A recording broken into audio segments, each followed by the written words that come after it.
Welcome back to Our Issues Birmingham. We're speaking with Jerome DEES about issues currently going on in our legislative session and what might be out there for the future.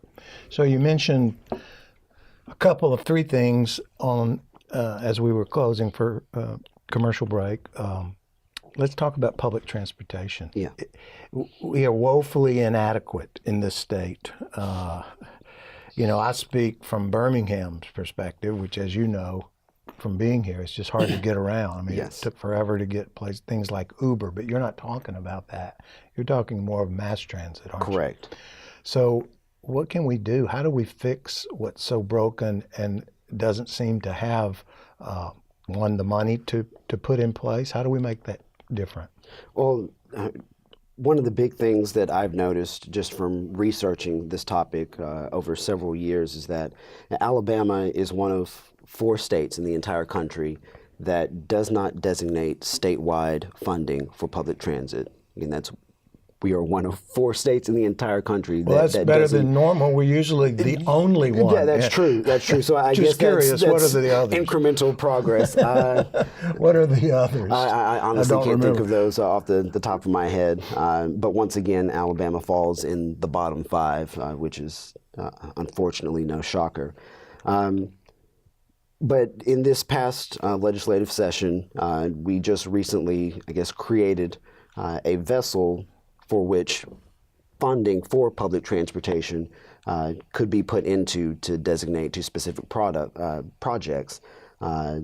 Unfortunately, no funding has actually been designated to that. So we've got essentially a barrel to hold the funding, but it's an empty barrel at this point. Well, is there a spot from which the vessel can be set afloat? Well, I think one thing that could be revisited is the gasoline tax. As something that has not been touched since, I believe, the Clinton administration. You mean touched in terms As of far as increasing? Increased, correct. So, I believe it's 1993 or 1994. There has been absolutely no increase. And typically, funding from that has gone to refurbishing, renovating our roads, our highways, and things of that nature. But funds from that could be directed towards a mass transit system. With the lottery, to segue into the lottery aspect of things going forward, could we utilize some funds if that bill were to pass, or that vote of amending the Constitution, I guess, is the way they're trying to go at the lottery? Yeah.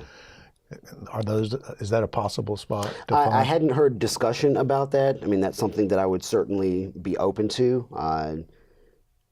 Most of the discussion I've heard around the lottery is that it would be specifically tied to education. So As funding, is in most states. correct. So funding things like pre-K, scholarships for students attending 4-year institutions of higher learning.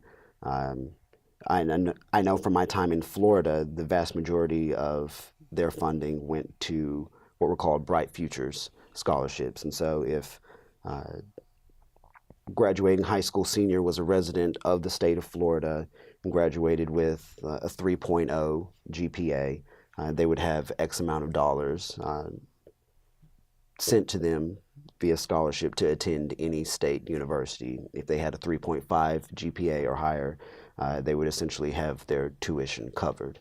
And so that's something that could be implemented here in Alabama. As I just had this conversation either yesterday or the day before about the brain drain that Alabama is experiencing. When you think about how many of our best and brightest graduate from high school, have all of these offers, and they leave our state, Birmingham, Mobile, Montgomery, wherever else, and they never come back. That's an incredible amount of intellectual capital that our state is losing. And honestly, I believe that our state's greatest valuable resource is its people. And so if we're going to truly invest in making sure that Alabama moves forward, we've got to invest in our people and give them a reason to come back and invest their talents and their skills in our state to move it forward. Another thing that's always troubled me, we have these gas wells, methane gas wells off the coast of Alabama. They don't exist in Florida, and they're ugly. And every politician or legislator, I should say, that I've ever interviewed is unsure of where those funds that are generated by those gas wells are going. They go into some trust fund, but they're just swallowed up and they sit there. I don't know what are they being used for. And that's another Are you familiar thing. with that issue? Yeah, I am familiar with that. So a lot of my family is from the Mobile County area, so I've spent a lot of formative years just visiting, going down there. Looks like the Love Boat on the horizon. Exactly. At nighttime. And so, I mean, you see all of that out there, and I mean, there's a lot of money that comes in from that. Obviously, we have the excess money from the BP oil settlement, from the spill that happened several years ago. And one of the issues that I see is a lack of transparency in how our funding is being designated. And that's, again, one of the things that I saw during my time working in public corruption and white collar in the DA's office. And I'd actually drafted some legislation sort of during my free time back in the 2015 session that would have addressed things of that nature. Unfortunately, it didn't go anywhere. Never saw the light of a committee because there were people in place, a particular House Speaker, that did not want to see that move forward. And so, to your point of accountability and transparency, that's a clear problem that we see in the legislature. And we look at the House Bill 317 or Senate Bill 317 that just recently passed, the ethics bill that sort of shuffled through. It speaks directly to that issue. We'll talk some more about transparency, and I'm just shocked that nobody knows where all the money is. This is Our Issues Birmingham. I'm Tommy Spina. We'll be right back.